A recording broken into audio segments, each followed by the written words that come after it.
కీర్తి అదే అర్థమైందా?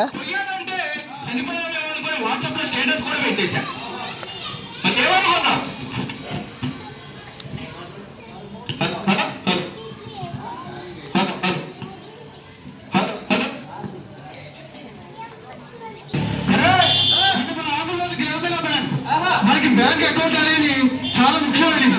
అసలు అకౌంట్ ఉందా? నాకు 3-4 ఖాతాలు ఉన్నాయి. మూడు ఖాతాలు ఉన్నాయి. అదే కీర్తి గ్రామీణ బ్యాంక్. 3 ఖాతాలు ఉన్నాయి. 3 ఖాతాలు ఎక్కడెక్కడ చెప్పు ఒకసారి. చెప్పమంటావా? ఊరి చివర చిల్లరగొట్టు. చెప్పు. ఊరి చివర చిల్లర కొట్టి చిట్టం లేదా ఖాతా ఉంది. తర్వాత సుబ్బారావు బ్యాంక్ షాప్ లేదా ఖాతా ఉంది. మా వీధి చివర పాన్ షాప్ లో ఖాతా. మీ వీధి చివర పాన్ షాప్ లేదా ఖాతా ఉంది. ఖాతా అంటే అడగాలయ్యా. మన ఆంధ్రప్రదేశ్ గ్రామీణ బ్యాంకులో నీకు ఖాతా ఉందా? ఏంటి అంత జోక్ మీద వెళ్తుంది? ఖాతా ఎందుకని అంటే బిల్డింగ్ ఉన్న వాళ్ళు కావాలి. డబ్బున్న వాళ్ళు కావాలంటున్నా, పెద్ద న్యాయం ఇచ్చిన వాళ్ళు కావాలంటున్నా.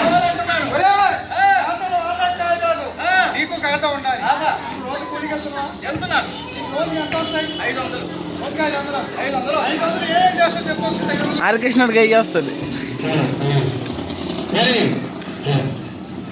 500 వస్తున్నాయి. 500 నువ్వు ఎలా ఖర్చు పెడతావు? 500 మీ ఆవిడ ఇస్తావు. పల్లెగా పురుషు ఉంటుంది. ఇంట్లోకి వచ్చి 200 ఇస్తావు. 100 రూపాయలు 100 రూపాయలు ఇచ్చేస్తావు. నేను 100 ఇచ్చేస్తా. అబ్బా 200 ఉంటాయి. సుబ్బారావు అని చెప్పాను కదా, అవును. ఆ షాప్ లో ఒక బ్రాండ్ క్వార్టర్ తీసుకోండి. ఒక బ్రాండ్ క్వార్టర్ తీసుకుంటావు. మరి పొదుపు ఎక్కడ చేయాలి? ఓహో అలా వచ్చా బాబు. నువ్వు రోజు తాగితే చూసావా? ఆ క్వార్టర్ ఆపు. ఒక ఆపు ఆపేసావు.